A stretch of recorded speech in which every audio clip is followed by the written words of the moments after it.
Complete Edu. It's all about learning. नमस्कार साथियों, मैं संदीप ढाका आपका स्वागत करता हूं complete edu e learning platform पर। यहाँ हम आपको पढ़ाएंगे सॉइल केमिस्ट्री, जिसका पहला जो टॉपिक है और सबसे इम्पोर्टेंट जो टॉपिक है वो है मृदा। सॉइल यानी मृदा, ये कैसे बनती हैं, कैसे काम करती हैं, पौधों के लिए कैसे उपयोगी हैं और हमारे लिए ये क्या क्या आगे जो है फ़ायदेमंद रहेगी, इसकी स्टडी अपने इस चैप्टर के अंदर करेंगे। तो आइए स्टार्ट करते हैं हम। Soil,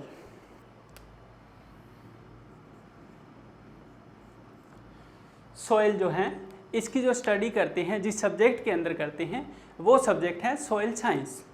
soil science, soil science के अंदर हम मृदा या सॉइल की स्टडी करते हैं। जो आपके जो बेसिक जो सब्जेक्ट लगा हुआ है वो है सॉइल केमिस्ट्री के नाम से लगा हुआ है। मतलब इस सब्जेक्ट के अंदर हम ये पढ़ेंगे कि मृदा में क्या गुण है, मृदा के कौन से पोषक तत्व पाए जाते हैं, कौन कौन सी अभिक्रियाएं होती हैं, उन सारी चीज़ों का पौधों पर क्या प्रभाव पड़ता है और जो हम फसलें उगाते हैं, जो हम उपज लेते हैं, उसको मृदा कैसे प्रभावित करती हैं। इन सब के बारे में हम यहाँ पर विस्तार से चर्चा करेंगे। तो पहला जो टॉपिक है हमारा वो है सॉइल। तो जो सॉइल शब्द हैं वो मूल रूप से सोलम से बना हुआ है, मूल रूप से सोलम से बना हुआ है। और ये जो सोलम शब्द हैं ये ग्रीक भाषा का शब्द है। सोलम शब्द जो है वो ग्रीक भाषा का शब्द है। इस सोलम का जो अर्थ है वो है फर्श।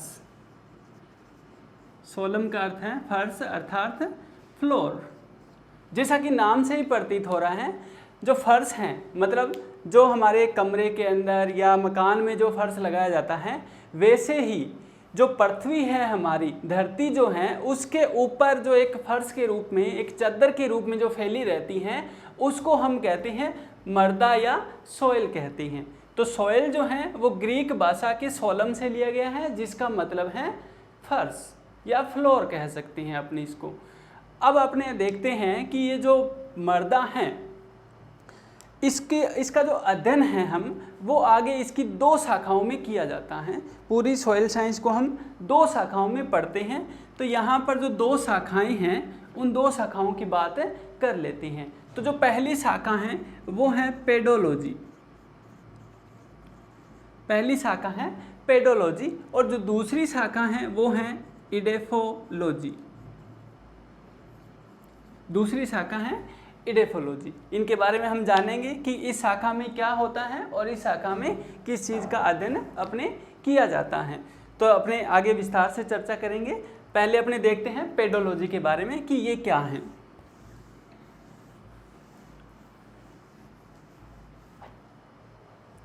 अभी हमने बात की थी दो शाखाओं की। तो शाखाओं में पहली शाखा जो है वो है पेडोलॉजी। पहली जो शाखा है वो है पेडोलॉजी। ये सॉइल साइंस की वो शाखा है जिसमें हम मृदा के जन्म और वितरण अर्थात मृदा बनती कैसे है, किन किन क्षेत्रों में किस प्रकार की मृदाएं पाई जाती हैं, उसकी प्रोफाइल क्या है, उसके अंदर की स्ट्रक्चर क्या है, ये सब हम जिस शाखा में अध्ययन करते हैं वो शाखा है पेडोलॉजी।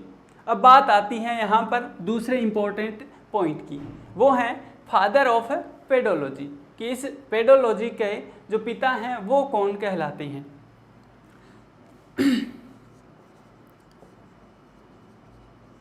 फादर ऑफ पेडोलॉजी एक साइंटिस्ट हैं जिन्होंने मृदा की उत्पत्ति से संबंधित या उसके गुणों से संबंधित बहुत सारा अध्ययन किया और उनका नाम है वी डोकुचेव। वी डोकुचेव। इन्होंने बहुत सारा अध्ययन किया, इसलिए इन्हें फादर ऑफ पेडोलॉजी कहा जाता है। दूसरी जो हमारी शाखा है इसके अंदर, पहली जो शाखा है पेडोलॉजी है और दूसरी जो शाखा है उस शाखा को हम कहते हैं इडेफोलॉजी।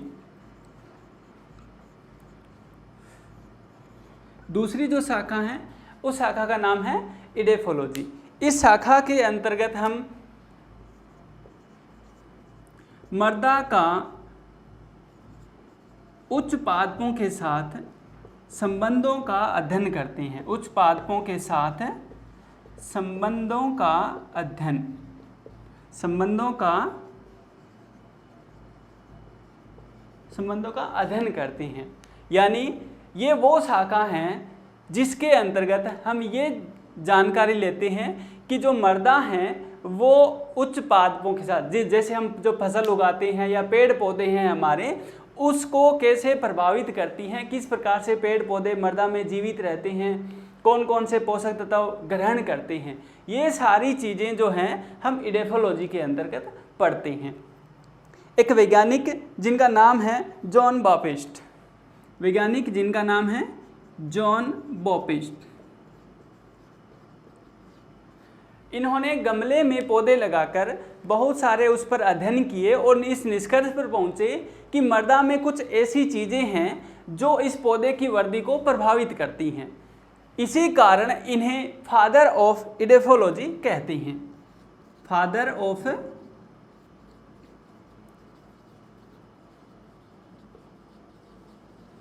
ऑफ इडेफोलॉजी किसे कहते हैं? जॉन बॉपिस्ट को कहते हैं। तो ये दो शाखाएं हैं सॉइल साइंस के अंतर्गत, पेडोलॉजी और इडेफोलॉजी। अब बात करते हैं हम कि हम मृदा को किस प्रकार से परिभाषित कर सकते हैं। तो हम इसकी परिभाषा जो होती हैं, किसी भी चीज़ की जो परिभाषा होती हैं, वो उस चीज़ के बारे में बहुत विस्तार से हमें बताती हैं। तो परिभाषा जो है बहुत सारे वैज्ञानिकों ने अपने अपने तरीके से परिभाषाएं दी हैं। जिस वैज्ञानिक ने जिस प्रकार से अनुभव किया या जिस प्रकार का उसका अनुभव रहा, उस आधार पर उसने मृदा को अपने हिसाब से डिस्क्राइब करने का प्रयत्न किया। तो जो रिजल्ट निकला उस हिसाब से हम ये कह सकते हैं कि जो मृदा है वो एक प्राकृतिक पिंड है। मृदा एक प्राकृतिक पिंड है जो खनिजों और कार्बनिक पदार्थों के अपक्षय से बने नए पदार्थों का एक परिवर्तनशील मिश्रण है और जो एक प्रोफाइल के रूप में विकसित होती हैं। एक प्रोफाइल के रूप में, प्रोफाइल के बारे में हम आगे पढ़ेंगे नेक्स्ट क्लास के अंदर। प्रोफाइल के रूप में क्या होती हैं? एक बन जाती हैं, विकसित हो जाती हैं और उसमें उचित मात्रा में जल और वायु मिलने पर वो पौधों को यांत्रिक आधार प्रदान करती हैं। परिभाषा के अनुसार जब देखते हैं यहाँ पर लिखा हुआ है जल और वायु, यानी जब तक मृदा के अंदर जल और वायु नहीं मिलेंगे तब तक वो पौधे के लिए अनुपयोगी है। उसमें किसी भी प्रकार का पौधा जो होता है वो पनप नहीं सकता है, जीव पनप नहीं सकता है। तो जो मृदा हैं वो पौधे के लिए एक यांत्रिक आधार तैयार करती हैं और उसको बढ़ने का अवसर प्रदान करती है, लेकिन उसमें जल और वायु का सम्मिलित होना बहुत ही आवश्यक है। तो इस प्रकार से हम कह सकते हैं कि मृदा जो है वो पौधे के लिए बहुत ही आवश्यक है।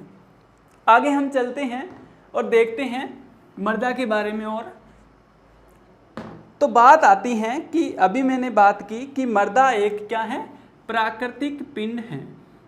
मृदा एक बात आती है कि प्राकृतिक पिंड क्यों है, कि मृदा एक प्राकृतिक पिंड क्यों है, क्यों कहते हैं कि ये एक प्राकृतिक पिंड है। तो इसके बहुत सारे रीजन हैं। जैसे कि हम जानते हैं कि ये इसका खुद का एक 3 डायमेंशनल बॉडी है। ये एक त्रिविमीय संरचना है। क्या है? त्रिविमीय संरचना है। यानी इसकी लंबाई होती है, इसकी चौड़ाई भी होती है और इसकी गहराई भी होती है। इसलिए ये क्या है? एक 3D संरचना है। ये संश्लेषण और विनाशकारी, संश्लेषण और विनाशकारी दोनों प्रकार की प्रक्रियाओं से निर्मित होती हैं। इसमें जीव जंतु भी निवास करते हैं।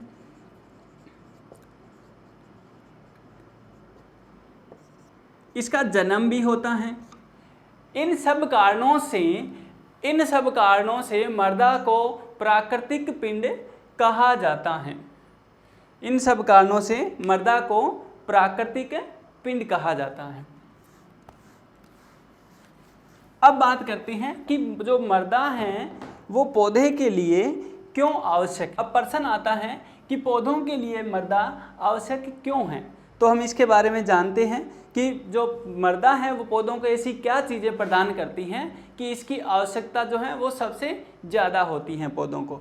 तो आइए देखते हैं अपने। सबसे पहला जो इम्पोर्टेंस है इसकी वो ये है कि जो मृदा है वो पौधों को पोषक तत्व प्रदान करती हैं।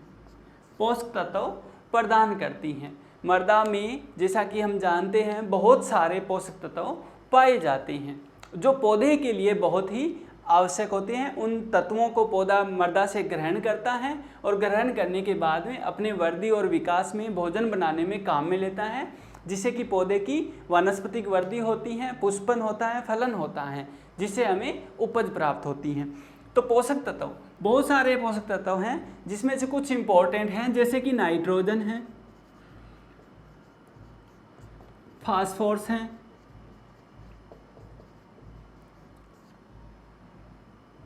पोटेशियम है,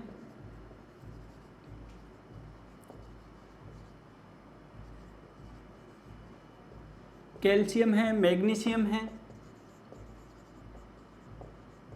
सल्फर है और बहुत सारे ऐसे पोषक तत्व जो सूक्ष्म मात्रा में भी पौधे को चाहिए होते हैं। ये सारे पोषक तत्व मृदा से पौधे को प्राप्त होते हैं। इसलिए जो है पहला कारण ये है कि मृदा से पौधे को पोषक तत्व मिलते हैं। दूसरा जो आता है वो है मृदा जल। जल जो होता है वो बहुत ही अच्छा विलायक माना जाता है और इसी गुण के कारण ये जल जो है वो इन सभी पोषक तत्वों को अपने अंदर घोल करके रखता है और जब पौधा जड़ों के द्वारा मृदा जल को ग्रहण करता है तो उसके साथ साथ ये पोषक तत्व भी पौधे द्वारा ग्रहण कर लिए जाते हैं। तो जो जल होता है वो एक विलायक का काम करता है ताकि ये सारे पोषक तत्व पौधे को आसानी से प्राप्त हो सकें। नेक्स्ट आता है श्वसन के लिए ऑक्सीजन। श्वसन के लिए ऑक्सीजन, जैसा कि आप सभी जानते हैं पौधा श्वसन क्रिया जब करता है तो ऑक्सीजन लेता है। इसी प्रकार से पौधा जड़ों के द्वारा भी जब श्वसन क्रिया करता है तो वो ऑक्सीजन लेता है। अब मृदा में ऑक्सीजन पाई जाती है जिस कारण से पौधा जो है जड़ों के द्वारा श्वसन क्रिया पूर्ण करता है। तो जो मृदा है उसके बीच में जो रंध्र पाए जाते हैं उन रंध्रों में जल भरा रहता है और जल के साथ साथ में हवा भी भरी रहती है और उस हवा में ऑक्सीजन की मात्रा भी होती है जिसको पौधे जड़ों के द्वारा लेते हैं अपनी श्वसन क्रिया में कंप्लीट करने के लिए। फिर आता है मृदा ताप। मृदा ताप, मृदा जो होती हैं वो अलग अलग रंगों में होती हैं। कुछ गहरे रंग की मृदा होती हैं, कुछ हल्के रंग की मृदा होती हैं। तो मृदा का जो रंग होता है वो ताप को अवशोषण करने के लिए उत्तरदायी होता है। गहरे रंग की मृदाएं जो होती है वो ताप को ज़्यादा अवशोषित करती हैं और हल्की मृदाएं जो होती हैं, हल्के रंग की जो मृदाएं होती हैं वो ताप को कम अवशोषित करती है। लेकिन सूर्य का जो ताप आता है उसको अवशोषित अवश्य ही करती हैं ताकि वो जो पौधा है उसकी जड़ों को उचित तापमान दे सके और उसकी वृद्धि में जो है लाभदायक हो। ये सारी जो चीज़ें हैं इन्हीं सब चीज़ों के कारण जो मृदा है वो पौधे के लिए बहुत ही आवश्यक होती हैं। अब बात करते हैं हम मृदा के संगठन की कि जो मृदा है हमारी उसमें क्या क्या चीज़ें कितनी कितनी प्रतिशत मात्रा में पाई जाती हैं, इसके बारे में हम विस्तार से देखेंगे। तो जो पूरी मृदा जो है उसको हम दो भागों में बांट लेते हैं। दो भागों में बांट लेते हैं। एक भाग होता है ठोस भाग, एक भाग होता है ठोस, और दूसरा उन ठोस कणों के बीच में पाए जाने वाले रंध्र। तो दूसरे भाग को हम कहेंगे रंध्रावकाश। कुल मिलाकर ये जो मृदा है उसकी पूरी मृदा का 50% भाग ठोस या कणों के रूप में होता है और 50% भाग उनके बीच में खाली जगह होता है, रंध्रों के रूप में पाया जाता है। अब हम बात करते हैं पहले इस ठोस भाग की। इस ठोस भाग को भी हम आगे जो है दो भागों में बांट लेते हैं। ठोस भाग को भी हम आगे दो भागों में बांट लेते हैं। पहला भाग है खनिज पदार्थ, खनिज पदार्थ, और दूसरा भाग आता है कार्बनिक पदार्थ।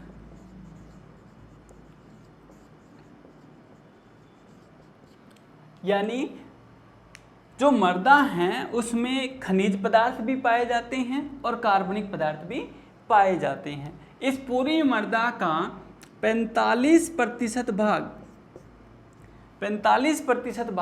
खनिज पदार्थों से मिलकर बना होता है, जबकि 5% भाग कार्बनिक पदार्थों से मिलकर के बना होता है।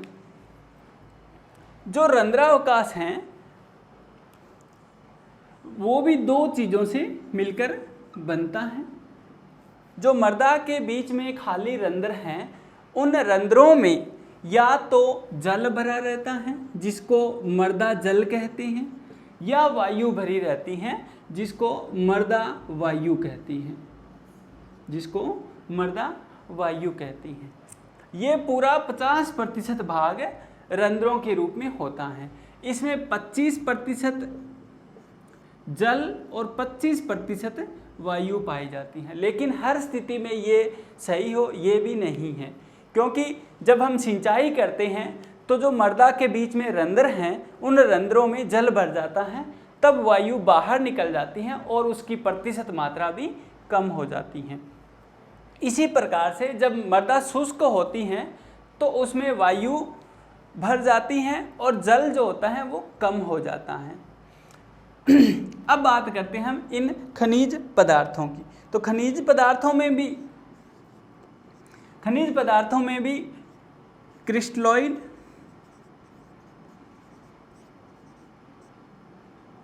और कोलाइड दो प्रकार के कण पाए जाते हैं। क्रिस्टलाइड और कोलॉइड दो प्रकार के जो है कण पाए जाते हैं। इसी प्रकार से हम खनिजों की कार्बनिक पदार्थों की बात करें, कार्बनिक पदार्थों में भी जो होते हैं ह्यूमस पाया जाता है, ह्यूमस पाया जाता है और अल्प अपघटित कार्बनिक पदार्थ भी पाए जाते हैं। तो कुल मिलाकर जो मृदा है उसमें खनिज पदार्थ हैं, कार्बनिक पदार्थ हैं, कुछ मात्रा में मृदा जल हैं और कुछ मात्रा में मृदा वायु पाई जाती हैं, और ये सारे मिलकर के एक मृदा को संपूर्ण आधार तैयार करते हैं जो पौधे के लिए जीवनदायिनी होती हैं। यहाँ पर हम बात कर लेते हैं कार्बनिक पदार्थ की। जो कार्बनिक पदार्थ होता है वो मृदा में दो स्रोत से आता है। पहला उसका स्रोत है पेड़ पौधे, जो छोटे पेड़ पौधे भी हैं और बड़े पेड़ पौधे भी हैं, या जो फसलें हम उगाते हैं उन फसलों से जो अवशेष प्राप्त होते हैं वो भी मृदा में मिल जाते हैं और कार्बनिक पदार्थ में वृद्धि करते हैं। जब ये पदार्थ सूक्ष्म जीवों के द्वारा अपघटित हो जाते हैं, अपघटित होने के बाद में एक नए प्रकार का पदार्थ बनता है जिसको ह्यूमस कहा जाता है। इसी प्रकार से जो जीव जंतु हैं वो भी मरने के बाद में अपघटित होकर के इन्हीं कार्बनिक पदार्थों के रूप में मृदा में मिल जाते हैं। इनको हम विस्तार से अपने जानते हैं। तो पहले अपने पढ़ेंगे खनिज पदार्थ के बारे में। पहले हम पढ़ेंगे खनिज पदार्थ के बारे में। तो जो पहली चीज़ है वो है खनिज पदार्थ।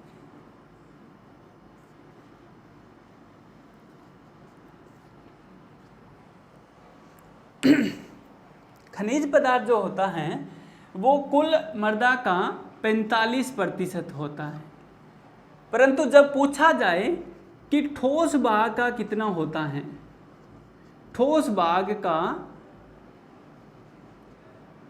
90% भाग खनिज पदार्थों का पाया जाता है। तो बहुत बार पूछा जाता है केवल ठोस भाग में इस खनिजों का हिस्सा कितना है, इस खनिजों की हिस्सेदारी कितनी है, 90% है। अब बात करते हैं मृदा में जो कण होते हैं, जो खनिजों से बने होते हैं, उन खनिजों में 3 प्रकार के जो कण होते हैं वो ज़्यादा पाए जाते हैं, बालू, सिल्ट और क्ले। बालू, सिल्ट और क्ले, 3 प्रकार के कण अधिक पाए जाते हैं। इन्हीं तीनों के आपस में मिलने से अलग अलग प्रकार की मृदाओं का निर्माण होता है। तो जिन मृदाओं में बालू और सिल्ट पाए जाते हैं उनमें सिलिका की मात्रा ज़्यादा होती है, क्वार्ट्ज पाया जाता है और फेल्सपार पाया जाता है। इसी प्रकार से जो क्ले हैं उनमें द्वितीयक प्रकार के खनिज ज़्यादा पाए जाते हैं। द्वितीयक प्रकार के खनिज, द्वितीयक प्रकार के खनिजों के बारे में हम आगे के चैप्टर में पढ़ेंगे, जहाँ हम चट्टानों के बारे में बात करेंगे वहाँ हम पढ़ेंगे द्वितीयक प्रकार के खनिज। तो जो प्राथमिक खनिजों से बनते हैं मिलकर के उन्हें हम क्या कहते हैं, द्वितीय प्रकार के खनिज कहते हैं। और ये बहुत ही क्या होते हैं, बारीक कण होते हैं, जिस कारण से इस प्रकार की मृदाएं जो होती हैं वो बिल्कुल छोटे कणों वाली होती हैं। अब बात आती है कि इन जो कण हैं, ये सारे कण हैं खनिज पदार्थों में गिने जाते हैं। इनमें भी 90% भाग, इन पूरे खनिजों का 90% भाग जो हैं उसमें सिलिका ज़्यादा पाई जाती हैं, एल्यूमिनियम पाया जाता है, आयरन पाया जाता है और ऑक्सीजन पाई जाती है। सबसे ज़्यादा पार्ट जो हैं इन कुल खनिज पदार्थों में से 90% भाग केवल और केवल सिलिका, एल्यूमिनियम, आयरन और ऑक्सीजन का ही पाया जाता है। दूसरा जो आता है वो है कार्बनिक पदार्थ। दूसरा जो है वो है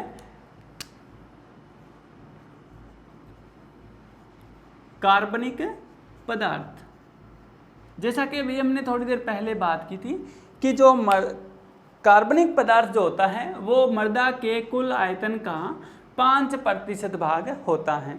लेकिन जब पूछ लिया जाए कि ठोस भाग का कितने प्रतिशत होता है, तो ठोस भाग का 10% कार्बनिक पदार्थ पाया जाता है। और ये कार्बनिक पदार्थ क्या होता है, कार्बनिक पदार्थ होता है जीव जंतुओं के अवशेष, जीव जंतुओं के अवशेष, पादप अवशेष,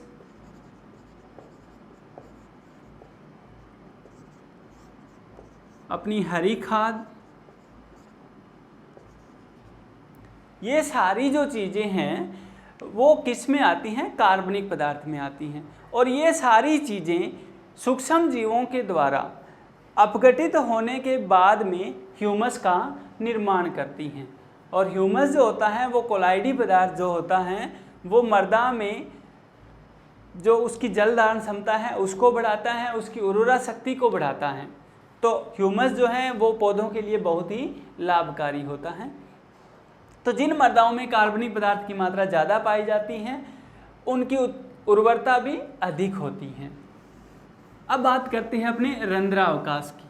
रंध्रावकाश में जो 2 चीज़ें अभी आपको बताई थी कि जो रंध्रावकाश में जो पाया जाता है वो